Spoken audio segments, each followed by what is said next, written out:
पंकजानंद मिश्रा जी ने लिखा है, अनंत श्री जी आपको हृदय से प्रणाम और आप हमारे जीवन के केंद्र में स्थित होते जा रहे हैं, इसके लिए अस्तित्व का अत्यंत आभार। आज मेरे 2 प्रश्न हैं। पहला, ध्यान में जब आप गहरी शांति के सुझाव देते हैं तो भीतर कुछ स्पंदित होता है, पर नींद और बेहोशी इतनी गहरी और इतनी परतों में है कि हम चूकते जाते हैं। क्या शांति की झलक मन के पार ही उपलब्ध होगी? दूसरा, ध्यान में मैं का स्मरण ही मुझे बाधक प्रतीत होने लगता है। क्या ये मेरी अपरिपक्व समझ का परिचायक है?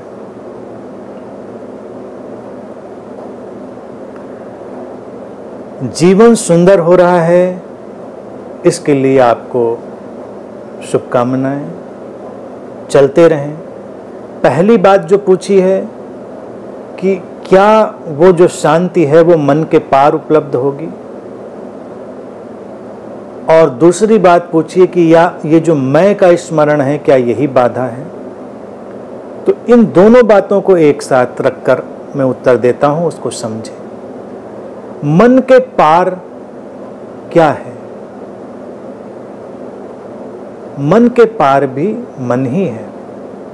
कैसे जानेंगे मन के पार? इस जीवन में हमको 2 इंस्ट्रूमेंट मिले हैं, बॉडी और माइंड, शरीर और मन। कुछ भी जानने का जो इंस्ट्रूमेंट है, उपकरण है, वो है मन। चेतना के धरातल पर सब घटता है, घटित होता है। मन उसको हम तक पहुंचाता है, अनुवादित करता है, ट्रांसलेट करता है।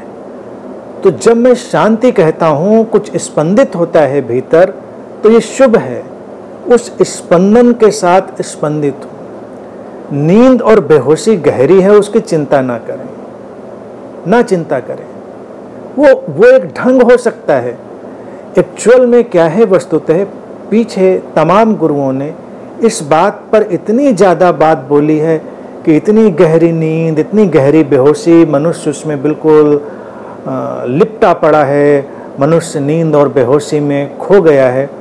तो हमने इस चीज़ को इतना ज़्यादा प्रोग्रामिंग में डाल लिया है कि कुछ भी होता है मुझको लगता है नींद और बेहोशी होगी, जो ऐसा नहीं हो रहा। तुमको शांति का शब्द मेरे बोलने के साथ ही शांति का स्पंदन महसूस हुआ, तो बेहोशी नहीं है उतनी गहरी, नींद उतनी गहरी नहीं है। और नींद और बेहोशी भी एक वक्त में एक किस्म की कोटिंग होती है, प्रोग्रामिंग होती है। जैसे अलग अलग फल हैं तो उनके अलग अलग छिलके हैं। छिलका बुरा तो नहीं है। नारियल ही लाना है तुमको, नारियल के अंदर कितना मधुर पानी है, कितना अच्छा उसके अंदर उसकी गिरी है, कोटिंग उसकी सख्त है। तो वो जो कोटिंग है, खोल है, वो नींद और बेहोशी जैसा होता है, लेकिन वो सुरक्षित करने के लिए है, उसको प्रोटेक्ट करने के लिए है।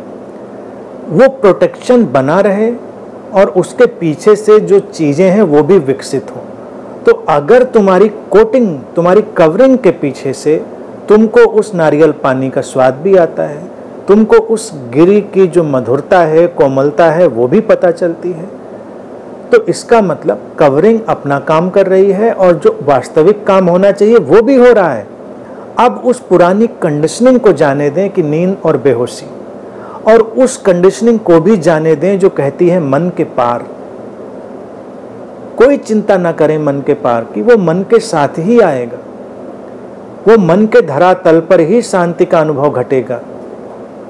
मन के पार जिसको कहते हैं वो है मन से तादात्म्य का टूट जाना।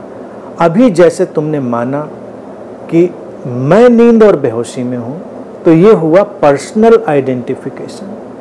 और फिर एक क्षण आया जब तुमने देखा कि नींद और बेहोशी है और वहां पर शांति और प्रसन्नता के स्पंदन भी है, तो तुमने व्यक्तिगत तादात्म्य तोड़ा। जब भी कोई साधक अपने मन से व्यक्तिगत तादात्म्य तोड़ लेता है, वो मन से पार हो जाता है, वो अमन में चला जाता है। अमन कोई ऐसी अवस्था नहीं है जहां मन मिट जाता है। मन मिट जाने की चर्चा तुमने बहुत सुनी है, बहुत बहुत महान लोगों ने करी है बात कि मन को मिटाना है। कौन किसको मिटाएगा, क्या किसको मिटाएगा, मन के सिवा और क्या है जो बचेगा, उन सब बातों में नहीं जाना है। कितने भी महान लोगों ने कही हो बात मन को मिटाने की, मन को पार जाने की, एक बात स्मरण रहे, ये सब मन ही कह रहा है, मन ही कह रहा है। और मन के पार जाने का जो अनुभव करता है वो कौन करता है, वो भी तो मन ही करता है। लेकिन फिर क्या ये शब्द बेमानी है? नहीं, शब्द खूबसूरत है। नारियल का खोल भी तो बड़ा खूबसूरत होता है ना, उसके तो बड़े उपयोग हैं। कई लोग तो उसकी कलाकृतियां बना लेते हैं, बड़े उसके उपयोगी चीजें बना लेते हैं उसकी। तो मन जो है, जब उससे तुम अपना व्यक्तिगत तादाद में तोड़ दोगे, माइंड इज जस्ट हैपनिंग, तो वो जो हैपनिंग है वो आ जाएगी। तुम थोड़ा उसको डिटैच होकर देख रहे हो, तुम हो, बेशक हो, तो बात खत्म हो गई, वो अमन की स्थिति हो गई। उसी को ट्रांसलेट कर सकते हैं मन के पार की स्थिति को। दूसरे प्रश्न में जो पूछा है कि मैं जो है वो बाधा डाल देता है, मैं नहीं रहेगा तो ही शायद समस्या होगी, तो जरा सोचें तो फिर क्या रहेगा? मैं तो रहेगा, जब तक जिंदा है मैं रहेगा, क्योंकि मैं एक फंक्शनल यूटिलिटी है, काम चलाऊ उपयोगिता है। कब कौन बुद्ध और कौन अवतार और कौन महान से महान व्यक्ति इस मैं का उपयोग नहीं करेगा, हमेशा वो यही कहेगा मैं ऐसा करूँगा, मैं ऐसा कहता हूँ। मैंने जाना उस शून्यता को, मैं आनंद में प्रवेश किया, मेरे जीवन में बोध घटा, मैं बुद्धत्व को उपलब्ध हूँ, ऐसे ही तो बोलेंगे ना। अगर वो ऐसे कहें बुद्धत्व घटा, कोई पूछे किसको, कहने नहीं मुझे नहीं घटा, बस घटा, वो कल जा रहे थे पड़ोस की गली में, घट गया। अच्छा घट गया, फिर क्या हुआ उसका? कहने पता नहीं, घट गया। तो वो बड़ी अजीब सी कंफ्यूजिंग और स्टूपिड सी टॉक हो जाएगी। तो तुम यही कहोगे कि एनलाइटनमेंट घटा, इसी शरीर मन में घटा, मैं था, मैं हूं। इसीलिए ध्यान के प्रयोग में देखिए ये सर्वाधिक महत्वपूर्ण चीज आ गई, मैं हूं, आई एम।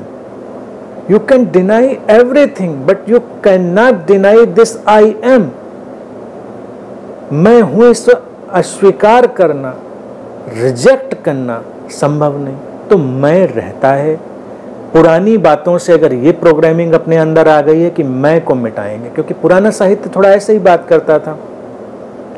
वो प्रॉब्लम उनकी है, देखिए एक्सप्रेशन की है प्रॉब्लम, प्रॉब्लम लिटरेचर की है, प्रॉब्लम पुरानी आदतों की है। तो वो कहेंगे कि इस मैं को मिटाना है। अब मैं को मिटाएगा कौन? अपने ही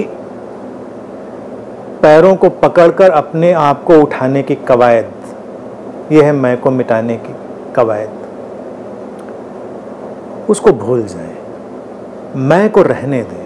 वो निर्दोष है, इनोसेंट है।